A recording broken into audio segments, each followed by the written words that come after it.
Hello everyone, welcome back to Selene Apoptosis. Let's go ahead and continue. Did you give anyone the apartment keys? By chance? What? Hope froze with a cup at her lips and blinked several times. Maybe you've let someone in? I didn't. No. What's with those questions? I feel like someone is visiting our place. What do you mean? Exactly what I said. It's been a while since I started noticing random things vanish. And yesterday Hope frowned. She looked at Ethan as if a toad had just popped out of his mouth. Yesterday, you... What?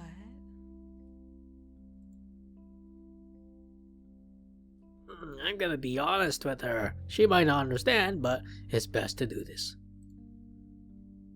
I saw someone in our kitchen last night.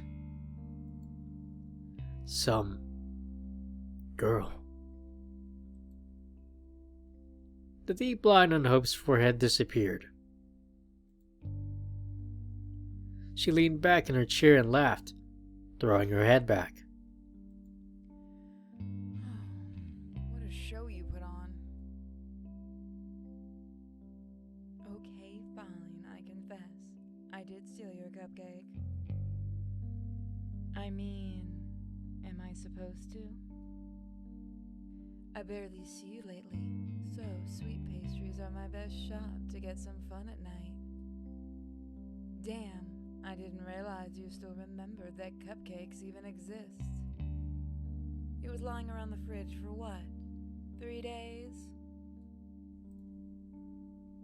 Hope glanced at Ethan, expecting him to start laughing too. Yet he still looked very serious.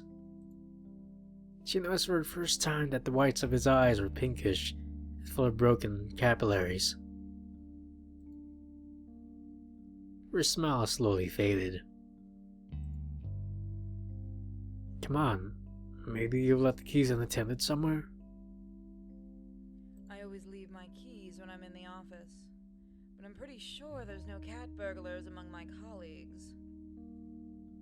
Come to think of it, we should have hired a bunch. That'd balance the risk of going broke we have on a monthly basis.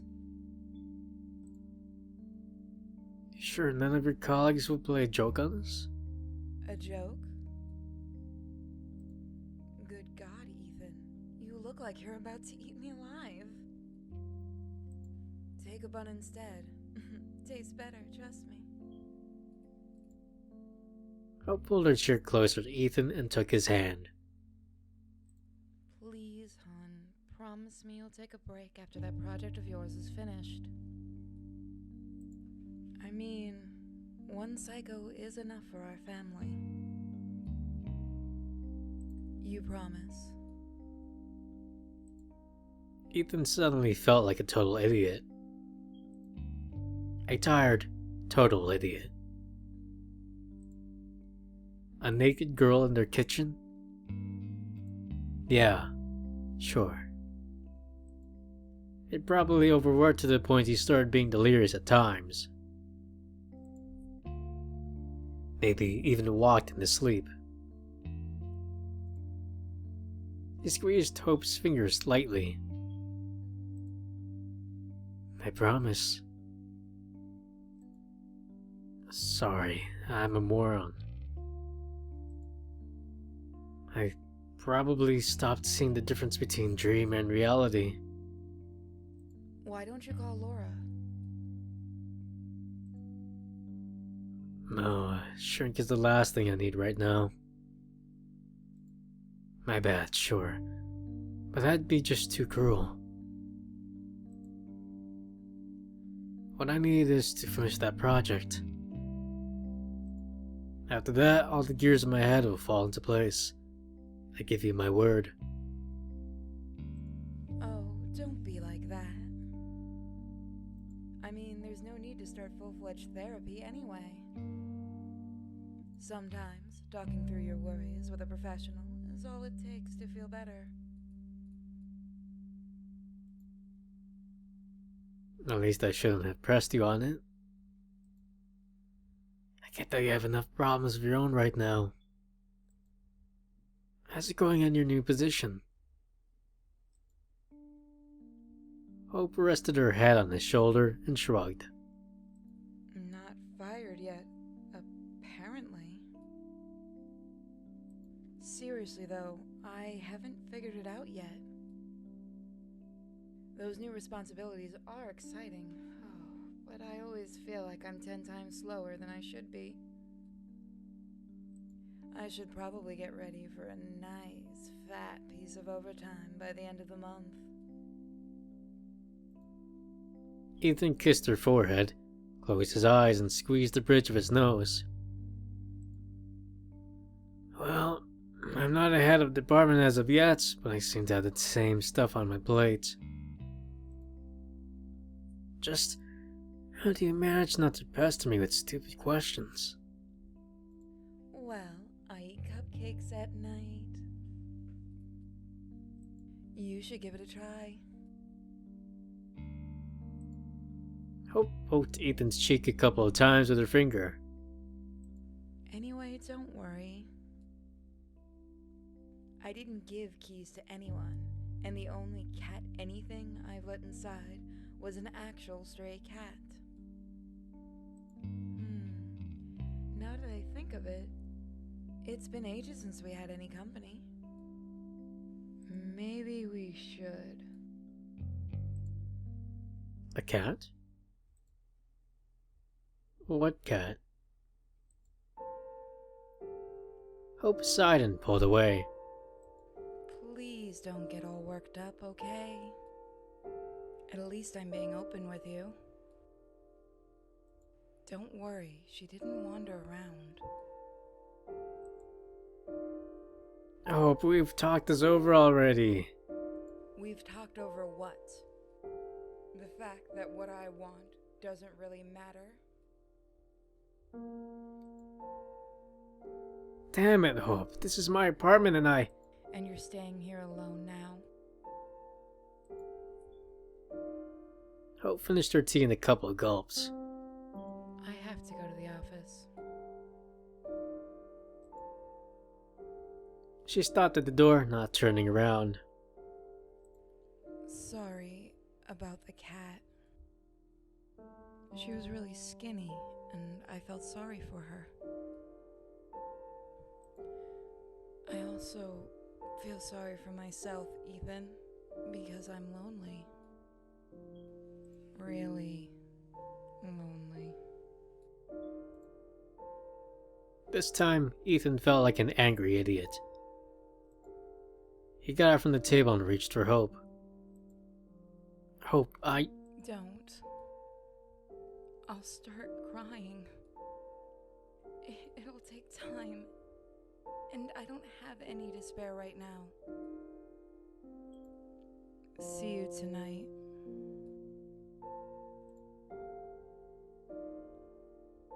See you tonight.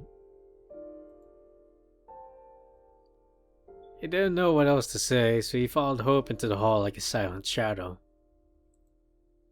He thought the right words would come to him, but the entrance door closed and he remained silent. Ethan sighed. He regretted his decision to talk about the night episode. Regretted how the talk turned out. He felt sorry for himself. And for Hope. After all, Ethan was well aware of that. He really didn't spend enough time with her. First because of the agency project, not because of the question to which he still cannot find an answer. It's time to end this. He's going to make some coffee, then open the laptop and write up some answer.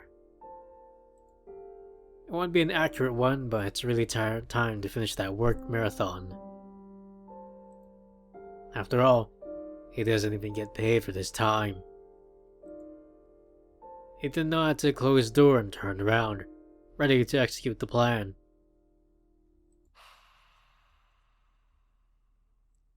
That's when he saw her. Just for a split second, but damn, he saw her.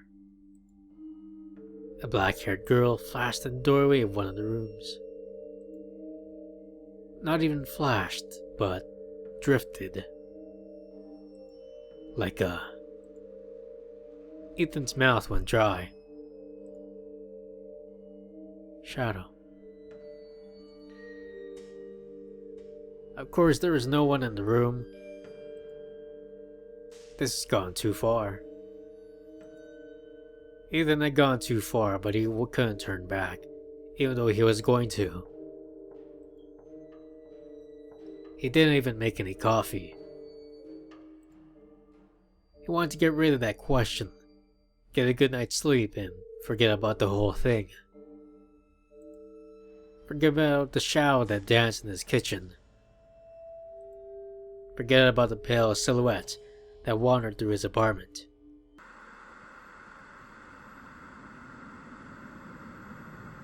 Oh dear. Forget that at this very moment, someone is looking at the back of his head, and that look makes his skin feel as cold as the kitchen floor last night, and the hairs, one by one, stand on end.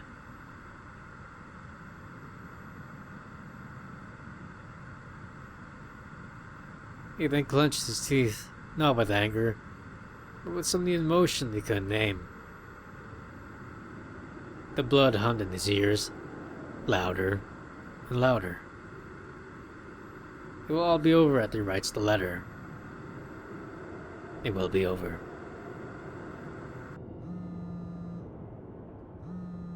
He opened his laptop. His hands were shaking a little. He was putting his fingers over the keyboard when his cell phone rang. Ethan flinched. He stared blankly for a few seconds as the vibrating rectangle of glass and plastic crawled across the table. Don't. Do not answer. Don't do it.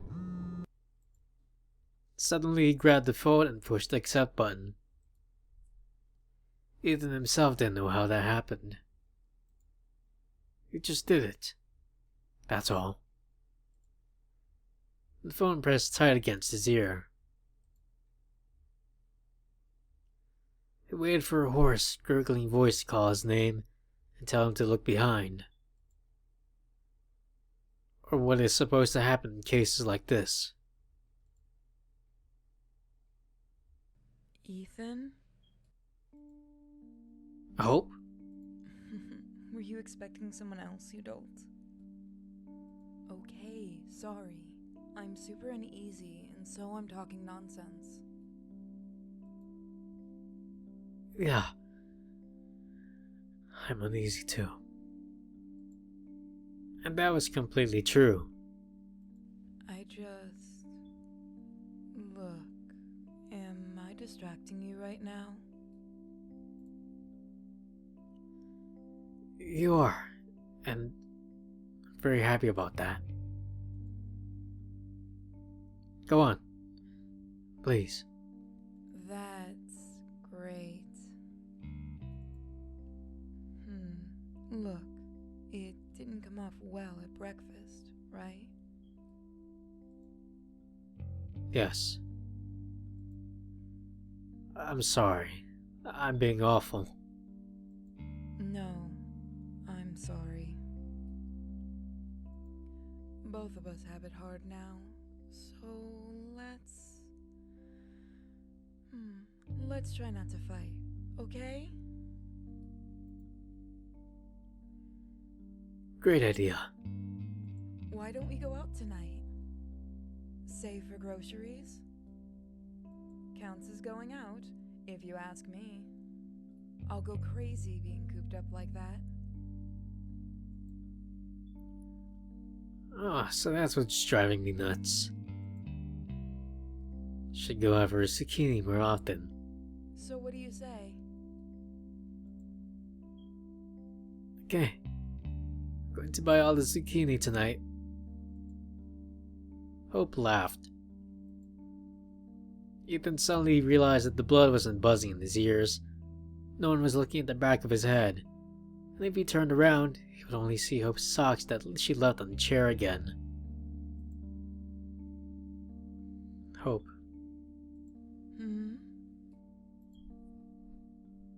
I love you. I love you too, very much. See you tonight. After finishing the call, he turned around. The socks were resting peacefully on the chair, which meant everything was okay. He went back to the mail, and only then noticed several new letters. 2 of them were from his counterpart. Ethan hesitated. He had already decided his course of action concerning the question, so there was no harm in taking a look. He won't feel any guilt. After all, he had already done far more than he should have.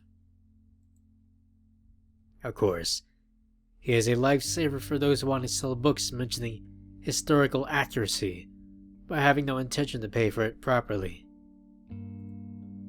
And so what? He doesn't have to do a perfect job for free. Hell, he doesn't even work for free.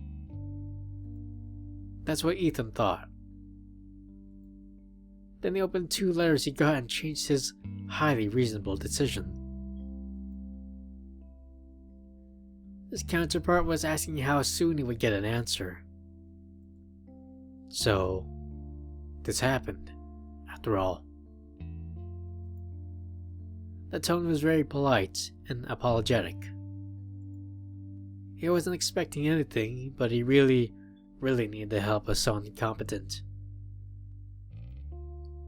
According to the emails, he wasn't doing very well. The poor man had been suffering from insomnia for an insane amount of time. It seems that he, too, began imagining things. It was as if Ethan saw himself from the outside. He suddenly felt very sorry for his acquaintance. Of course, he had begun to feel sorry for him earlier, but now Ethan felt a sharp, bitter pity. He realized that if he helps his acquaintance, he will help himself. But if he steps back now, what is the value of a specialist who is afraid of a little challenge? As Hope once said, the cure ladder is made of thorn. Of course, he no longer worked in an office, but professional growth requires twice as much effort if you're self-employed. Besides, Ethan had hope. Hope that never gives in so easily and forgets her socks on the chair. Hope who loves him very much. Hope who will go to the store with him tonight, because being cooped up like that can drive one crazy. This must be what was happening to his acquaintance right now. Ethan had to help him. Not because of money, but because he could, and because it was the right thing to do. They will both finish their projects and then they will have a good rest. They might even go out for a glass of beer together. So Ethan thought, and got back to the question with a newfound strength. The pages of the books did not rustle in the far corner of the room. The shadows weren't watering in the corridor, and certainly no one looked at the back of his head until the evening. And in the evening, Hope came back.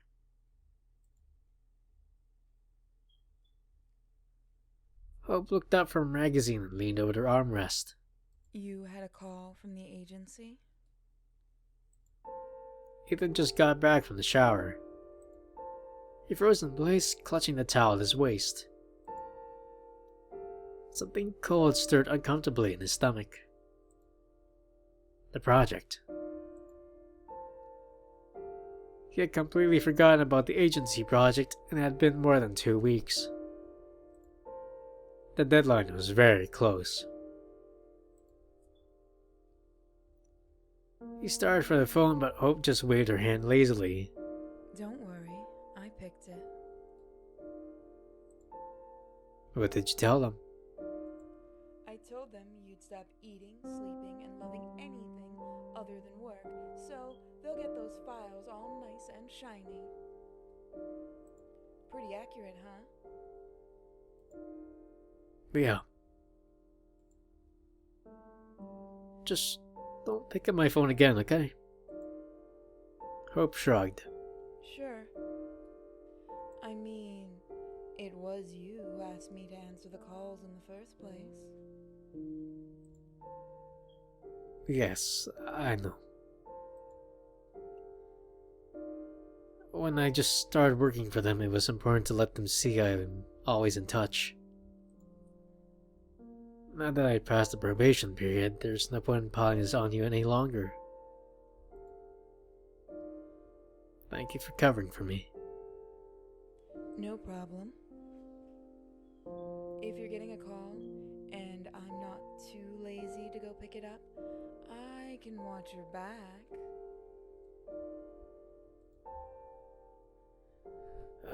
No, you really shouldn't. This project is complicated. I'd rather deal with it myself.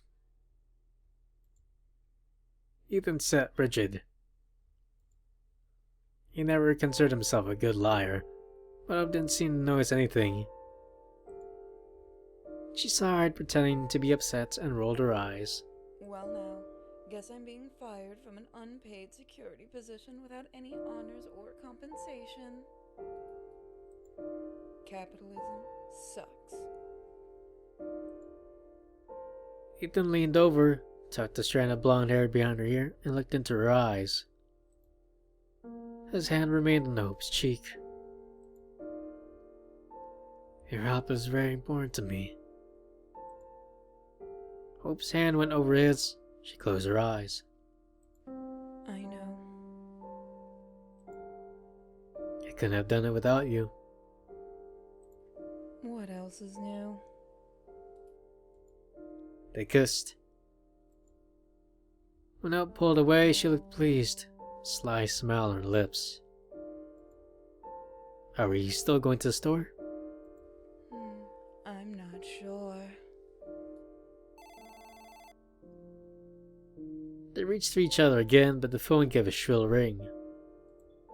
After the phone call this morning, Ethan turned the silent mode off. Oh well. My city needs me. Ethan briefly pressed his lips to her forehead. Hope sighed and slapped his ass.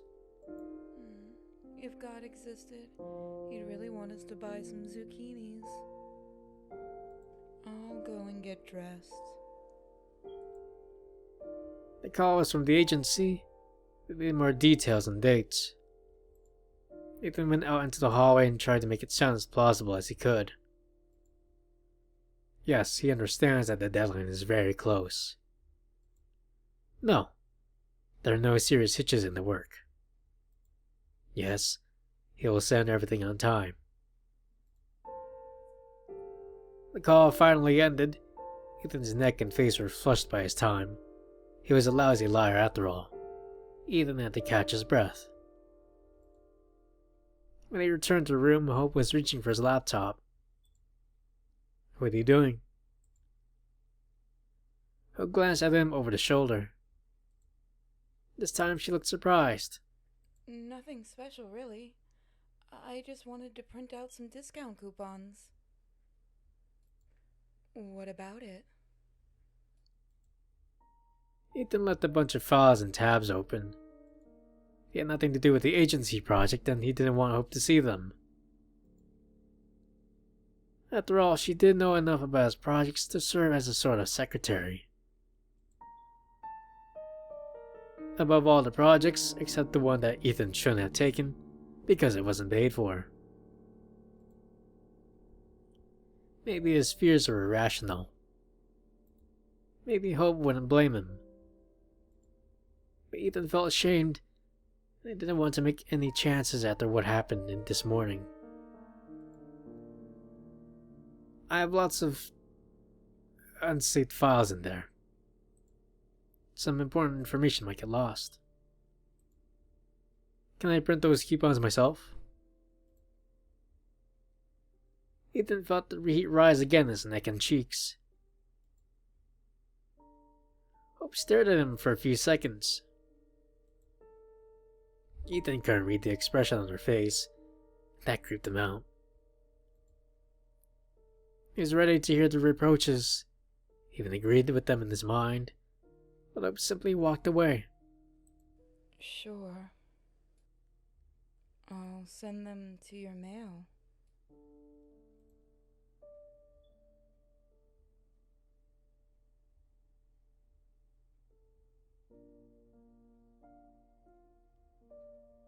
They spent most of the way to the store in tense silence.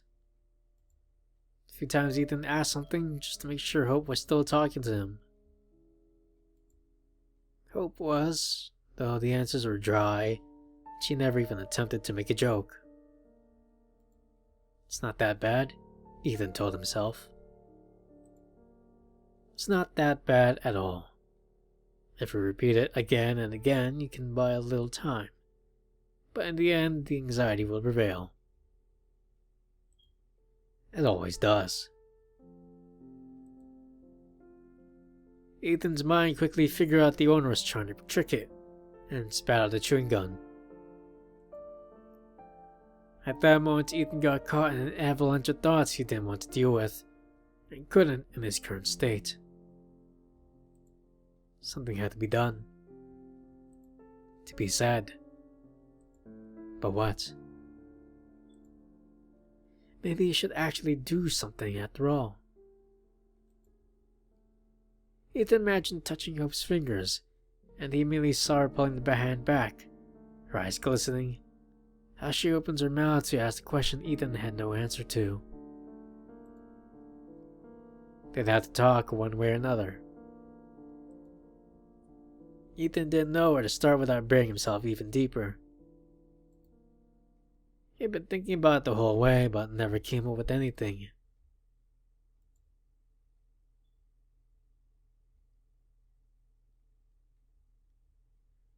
The huge supermarket in the next block, the place he had long dubbed the store, was bustling with life despite the rather late hour.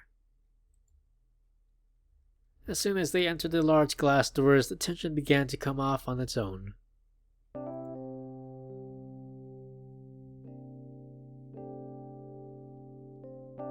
The cards were scarce, but Ethan got them in one exchange for a coupon. Hope gave him a thumbs up with not bad at all expression on her face. Hope enthusiastically presented a huge, colorful, utterly ludicrous mug, and Ethan immediately agreed they had to buy it. They tried to find a pair for the mug, but a brooding supermarket employee said it was the last one. They were a little disappointed, but, well, at least that was something. Looking for the mug was the last thing that finally did the trick.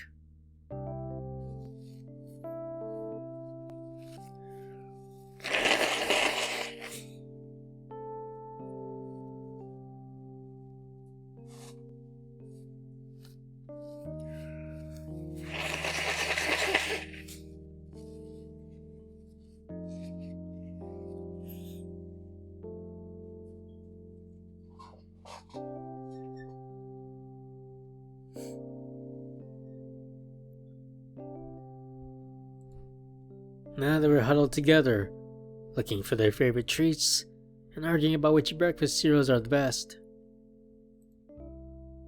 That's how it was until they reached the meat department.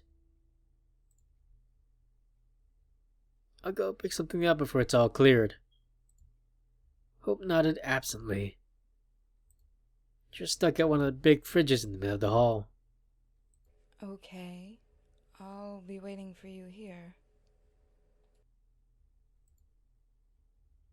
The meat shelves were half empty, as usual at this hour. Ethan was hoping to find a steak or some minced meat. However, he soon forgot about both.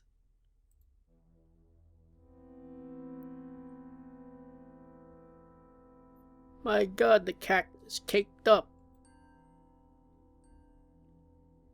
There was a girl standing by one of the shelves. Ethan couldn't see her face, only her pale back under a white dress with thin straps, and also her disheveled dark hair. Ethan's cheek was stung with cold, as if his face was lying on the shelf in one of the room's refrigerated display cases.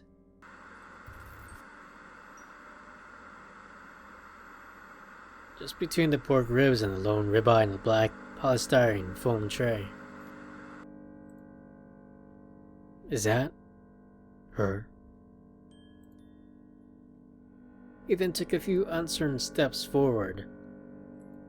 Then he backed away, was knocking over a nice old lady. He couldn't even muster an apology. Grabbed the first thing that came to hand, and turned around the nearest row of shelves. He tried not to run, because it would have looked too stupid. Ethan explained to himself as he reached the end of the row and peered around the corner. The girl was still picking out meat. Isn't what you're doing now stupid too? For sure it is, Ethan agreed with himself. The cold no longer burned his cheek, and the girl seemed quite ordinary.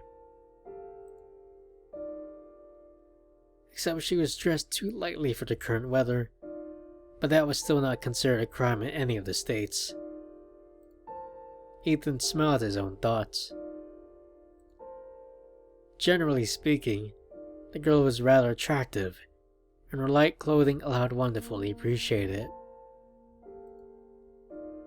Her thin waist, passing into a seductive curve of her hips, and beneath the folds of white fabric one could make out her rounded buttocks. Fun. What? I was asking broccoli or Brussels sprouts. Hope stood still with two colorful plastic bags in her hands, looking at Ethan questioningly. He blinked several times, squinting as if he had just stepped out into the bright light from a darkened room.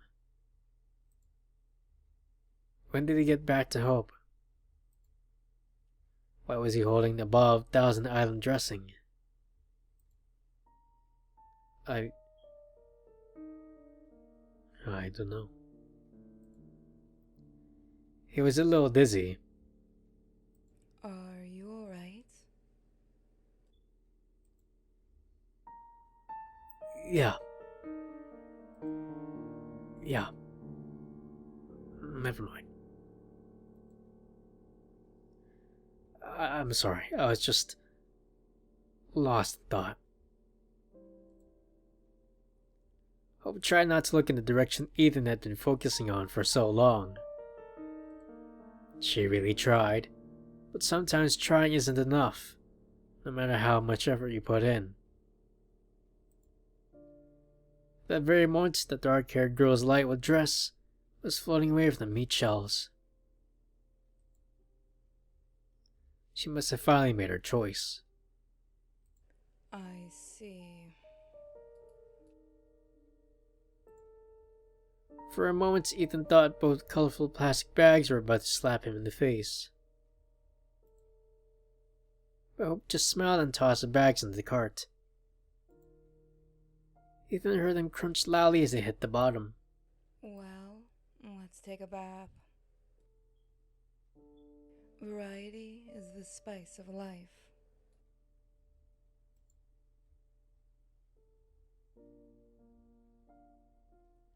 They haven't bought any zucchini.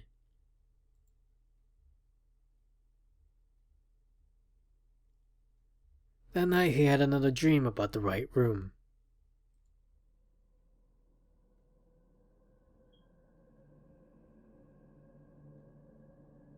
The walls were still trembling softly in the cold light. Everything in the room, including the air, was oozing tension, anguishing in anticipation of what was about to happen. And something was really about to happen, no doubt about it.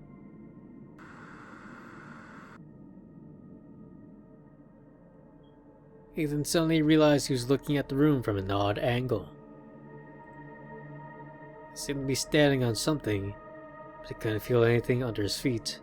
No support. He tried to look down, but only saw the shimmering air. He had no legs, and nothing above the missing legs. As if he was not there. Or rather, he was.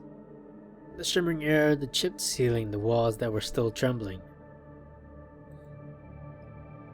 It was a red sofa standing a little away from the center, and a couple of unremarkable white doors on opposite walls of the room that were not there last time. And that should not have been there. Nothing can be done about it now. The doors have appeared, and there's nothing that can be done about it now.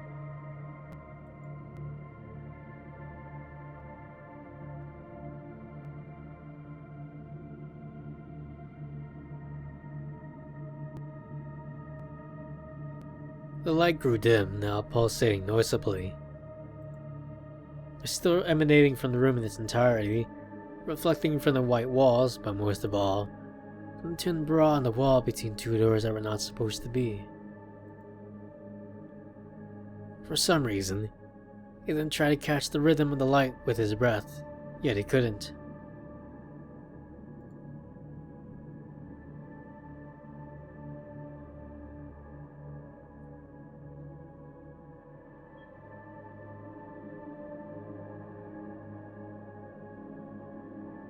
There were two figures sitting on the sofa. One fair, the other dark. The dark one came into the room through one of the doors, but Ethan couldn't guess which one.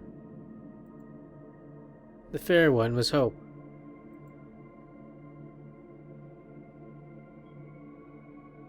Hope, what are you doing there? You can't be here. You have to leave right now, or something will happen. The pulse of light became faster. The dark one moved towards Hope and tucked a blonde strand behind her ear. Everything was happening very slowly, as if underwater.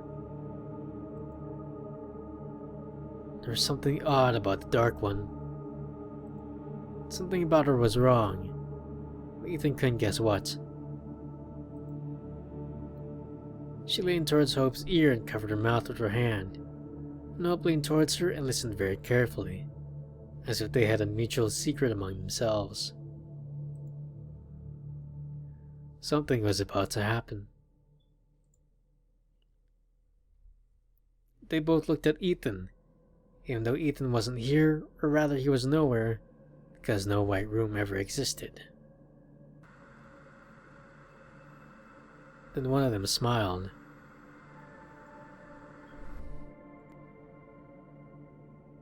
The dark one's fingers slid down Hope's chin.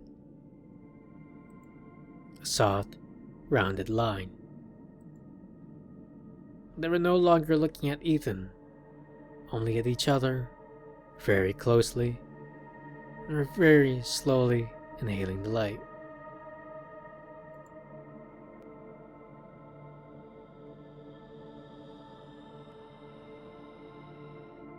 The dark one stroked Hope's cheek, and there was no light left between their ajar lips as they collided. Ethan saw drops of saliva glistening on their lips. The dark one licked her lips and raised her tongue to make space for a long, black snake as it got out of her mouth. The snake swayed, tasted the air with its own tongue, and reached out to Hope. Hope closed her eyes. And the snake was stroking her cheek, longing black, over and over again, in a spiral, always in a spiral. Hope reached for a band that covered her eyes. The dark girl reached for her hand. Their fingers intertwined and the light between their lips melted, as it always happens at sunset. Yet there was no snake. It was just a black ribbon, a poisonous ribbon, covered in scales. The pulse of the room became faster. One of the lamps came into an eclipse. She has a number of faces. That's a clue. The bodies of two girls emerged on the red sofa, and its own flesh was shaking and shrinking. Ligaments, valves, bones, vessels in places where they came very close to shabby red upholstery. His heart rate became faster. Faster. Faster. And then something happened. Ethan woke up. His breath was bubbling in his throat. The ceiling above him was flaring with immeasurable darkness, and down below his stomach he felt a searing heat. The heat was no so intense, Ethan had to sneak into the bathroom, and as his old man used to say, he had to squeeze it off. And not just once, but whopping too. After that, Ethan had loomed over the sink and was looking at himself in the small rectangular mirror for quite a while. At some point, his lips started trembling.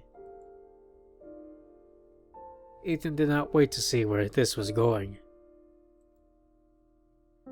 He spat into the sink, let the water in for a while, and turned the lights off.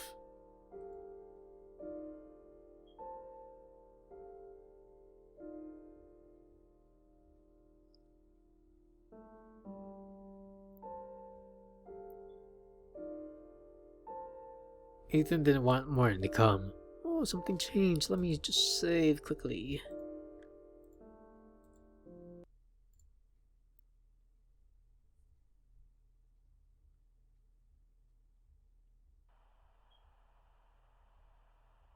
How to make the tomato soup. At some point they had to remove her fingernail, an accident at the factory. She got lost. It's illegal, but still painful. Devil comes from the little cracks. They don't tell you at school.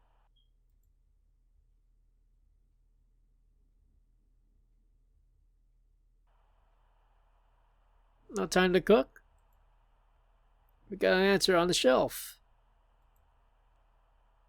Tomato soup. Made with fresh tomatoes and I wish you'd never been born.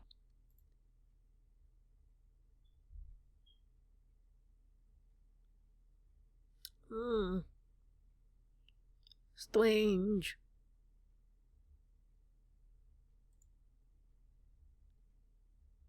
Oh, something changed there too. June 11. I had a really weird dream today. Hope is okay. I'll go and look for him. I should have closed the darn window. Is it raining?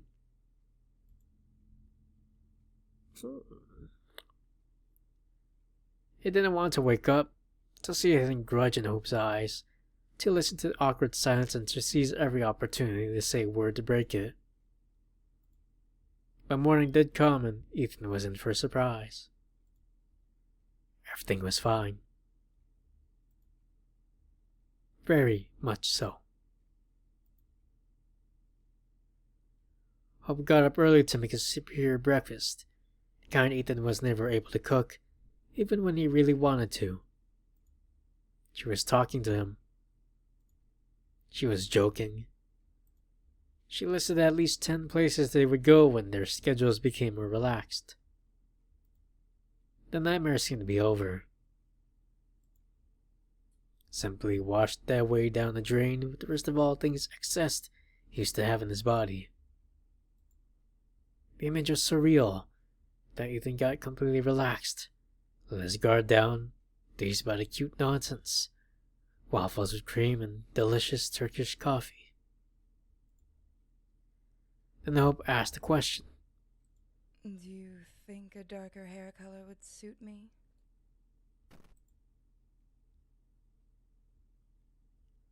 Coffee suddenly turned solid and stuck in his throat. Ethan felt as if it wasn't coffee at all, but finely ground glass. He coughed. What? Hope put her elbows on the table and sipped from her cup as if nothing had happened. I was just thinking of becoming a brunette. What do you say, huh? I don't know. I'm fine with everything as it is. As long as you like it, I guess. Tiny pieces of glass were still scratching him from the inside. He then tried to clear his throat, but it didn't get much better. But why? Were you thinking about it? He then struggled to speak. He felt as if he was falling into a pit, and the air was whistling in his ears. Well, one has to change from time to time. Variety is good, isn't that right? She took another sip. Besides, I find plenty of dark hair all over the apartment. Not very long, you know, but not too short either. About this length? Even before Hope tapped her neck with the edge of her hand, Ethan knew where the hand would stop. And so I thought, if I go brunette, I can believe those hairs are mine. Hope's lips stretched and the corners of her mouth turned up.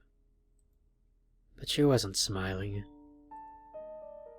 This isn't happening. This just can't be happening. He must still be sleepy. This is a dream.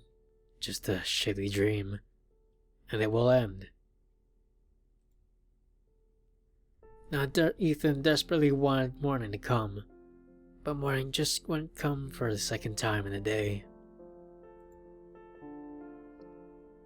Hope leaned back in the chair and looked at him with her head on one side, a fake smile smoldering on her lips. Something had to be done about it. All of it. Right this moment.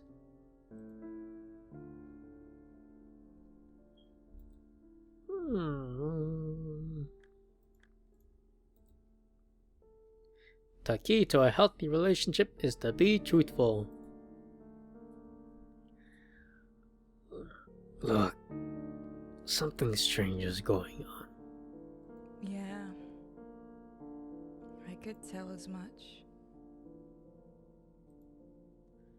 Hope, I'm serious. Something strange is going on. I have no explanations. Neither good or bad. None at all. Oh, really? Actually, I have an idea or two. Wait. I'm not saying that yesterday in the store. Ethan stopped short. Go on. He took a deep breath and closed his eyes. I'm not saying I didn't stare at that girl. I did, and it's obvious. I was trying to... She reminds me of someone. I was trying to figure out if I was mistaken. I know what it looks like, and it's my fault. Ethan decided to omit the part about well-rounded buttocks on the light flowing fabric. Not because he wanted to look better, but because he knew it would but hurt Hope, and he really didn't want to hurt her. Please forgive me if you can. I did this shitty thing, but I'm really sorry. He put his hand on the table so that their fingers touched a little. Hope didn't move away. Next time we go shopping, you can stare at everyone you like. I'll try my best not to cry. Can't promise anything though. Hope winced, but Ethan knew she was hiding a smile. Alright then. But keep in mind, I'll pick the hottest ones. I don't stand a chance, do I? She smiled wider and ruffled his hair. Absolutely. And about the hairs, Hope's smile disappeared without a trace. I don't know where they came from. Seriously, there's something wrong here. Ethan, please. I don't want to. No, listen, please. I really think that some intruder is getting inside her apartment somehow. Do you believe me? Hope looked at him for a while. Then she shivered. Damn you, Ethan. Yes. I do believe you. I don't understand how this happens or what they want, but I think it's time to call the police. And let them sort it out. It's their job after all. Maybe you should actually call Laura first. I think it's the time. Yes, I'll do that as well. Hope pressed his hand. Let's promise each other we won't go crazy, okay? I also see things. All sorts of things. I mean, sometimes you find hair, just some damn hairs, and you start questioning everything. We just need to get through these dark times, somehow. It'll get better. I'm sure it will. Ethan nodded. Yeah. Hope pressed his hand again and got up from the table. Okay, I have to go now. I'll probably be late, and we'll have to hold up at work today. Should I meet you after? Maybe I'll call you later, I guess. Hope, Hmm? I love you. I love you too. Very much. Don't forget to call Laura. Ethan nodded absently. とある雨の夜に見知らぬ綺麗な人が玄関先に現れた。